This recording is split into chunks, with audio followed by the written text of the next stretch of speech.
Bea, gusto mo bang kumain bukas? Sige, paalam mo na ako kay mama mo. Sige. Bye. Bye!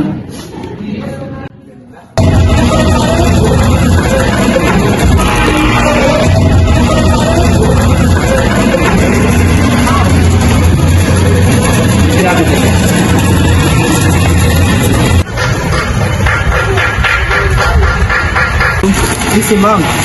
Saan natin? Hi, magandang umaga din sa inyo. Oh, asan na pala yung mga kasama niyo? Dapat na pauwi lang po. Bibigay ko tawang para sa iyo. Para sa isang taon. Salamat po.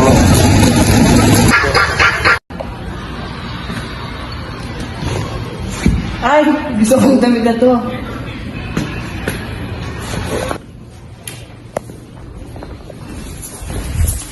Gusto ko yung damit na to. Magkano ba yan? 2,000 po. Ang mahal naman, may babayaran pa tayong kuryente, tubig, pagkain, sauli pa.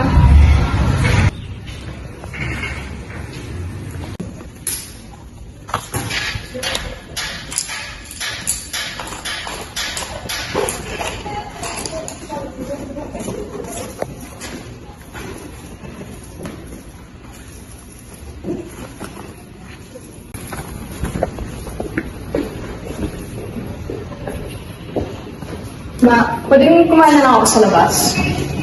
Mas mapapamahal ka sa labas. Ito ay nahanda ko paborito mo. Ay, thank you, ma. Aalis na po ako sa labas, ha? Kasama sila, kuya.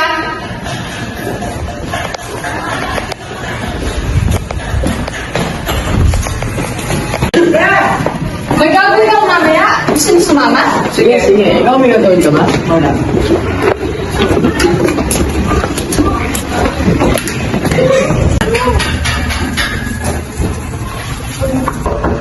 Andali!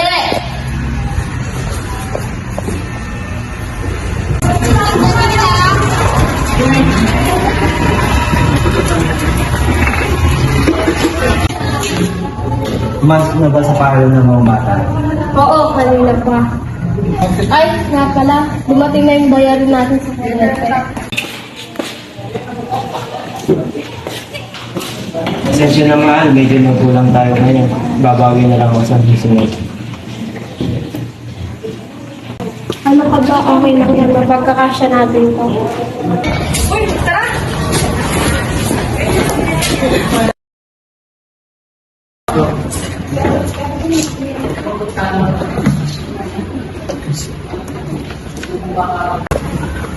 Yung gusto kong bagay, bili din ako. Ano ka ba? Hindi mo naman kailangan yun eh. Oo, magaganda pa.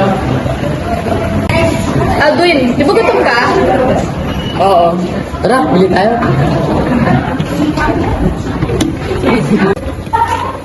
Ay, gusto ko na to. Ay, mas mura to. Ito na lang. Magkano? 10 peso.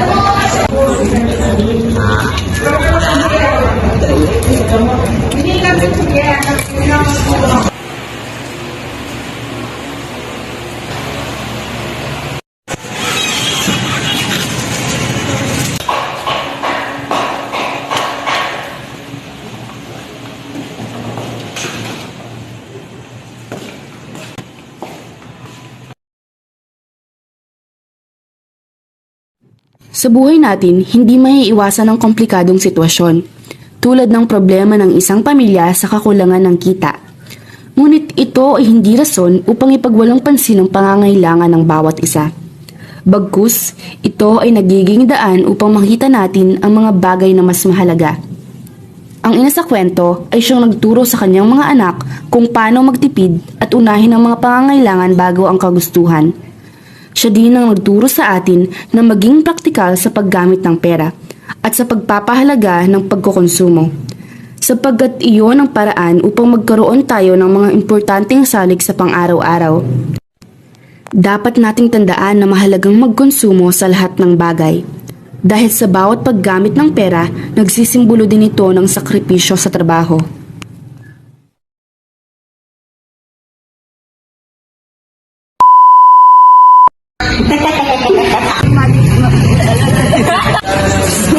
mo nito. Ay, gusto mo nito.